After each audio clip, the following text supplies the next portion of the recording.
नमस्ते, प्रणाम। हमारे देश में बहुत सारे लोग के पास धन है, दौलत है, लेकिन सुकून नहीं है, शांति नहीं है। एक भीतर बेचैनी रहती है, घबराहट रहता है।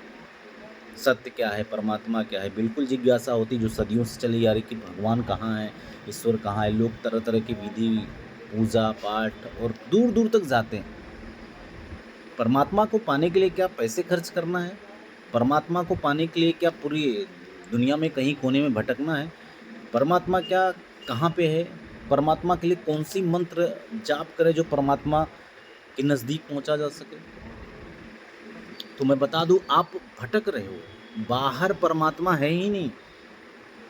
क्यों कहा जाता है संत क्यों कहते हैं कि कृष्ण तुम्हारे भीतर है, राम तुम्हारे भीतर है, बुद्ध तुम्हारे भीतर है? भीतर मतलब क्या वो चेतना तुम्हारे भीतर है, जो चेतना सब में थी, देवी-देवताओं में थी, वही चेतना आपके भीतर है भाई।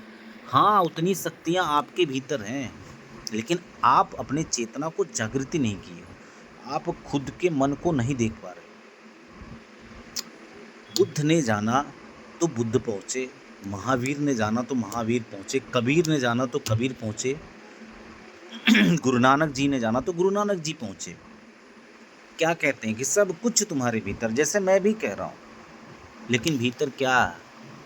तुम्हारी चेतना। जब तुम अपने भीतर उतरते हो, जैसे हर कोई गुरु सिर्फ विचार दे सकता है कि बुरा नहीं करना चाहिए, गुस्सा नहीं करना चाहिए, क्रोध नहीं करना चाहिए, मोह नहीं करना। जैसे मैं भी बता दिया आपको गुस्सा नहीं करना चाहिए, बता दिया, लेकिन जब भीतर से गुस्सा आता है तो क्या कंट्रोल हो पाता है? उसी का अभ्यास करना होता है। जब कोई गुरु आपको सिर्फ मार्ग दे सकता है, आपके हिस्से का ध्यान नहीं कर सकता। जैसे मैं बता दूं कि साइकिल ऐसे-ऐसे चलाओगे आप चले जाओगे, लेकिन साइकिल आपको उठाना पड़ेगा, पैर चलाना पड़ेगा, आप हो सकता है गिरोगे, उठोगे, चलोगे, अभ्यास करना पड़ेगा। बड़े अनुभव के पास संतों ने कहा है कि आत्मा ही परमात्मा है। उनका अनुभव है लेकिन आपका अनुभव नहीं है। आप मन नहीं हो, आप शरीर नहीं हो, मैं सारी चीज़ें आपको बता दूँ, जो सदियों से लोग बताते आते हैं। हम यूट्यूब पे देखते हैं, फेसबुक पे देखते हैं, लेकिन वो सत्य, जो वो सत्य है वो तुम्हारे भीतर है। गुरु के पास सिर्फ मार्ग है, किताबें सिर्फ मार्गदर्शन कर सकती हैं, तुम्हें अनुभव नहीं करा सकती। अनुभव करना है तुम्हें, तो तुम्हें तुम्हारे भीतर उतरना पड़ेगा।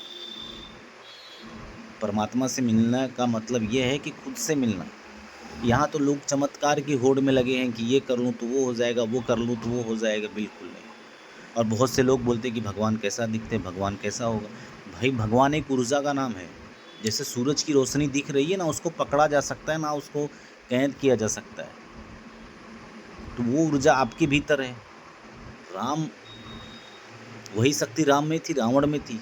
कर्म रावण के बुरे होते गए, आचरण नहीं सही हुआ तो राक्षस बन गए। राक्षस कोई बड़े दांत और जो नुकीले दांत जो दिखते हैं, हम बचपन से कहानियाँ सुनते आ रहे हैं, टीवी में देखते आ रहे हैं, वो राक्षस नहीं। जैसे राक्षस आज भी हैं। दोस्ती का दिखावा करना, फिर दोस्त के साथ छल कपट करना, फिर फ्रॉड करना, धोखा देना, ये राक्षस हैं।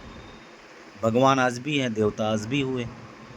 जो मनुष्य देवता हैं, जो लोगों की सेवा करता है, मदद करते हैं, गरीबों की सुख दुख में खड़े रहते हैं, वो देवता हैं। इतना ही फ़र्क है। तो आप जागृति करो, अपनी चेतना को आप समझो।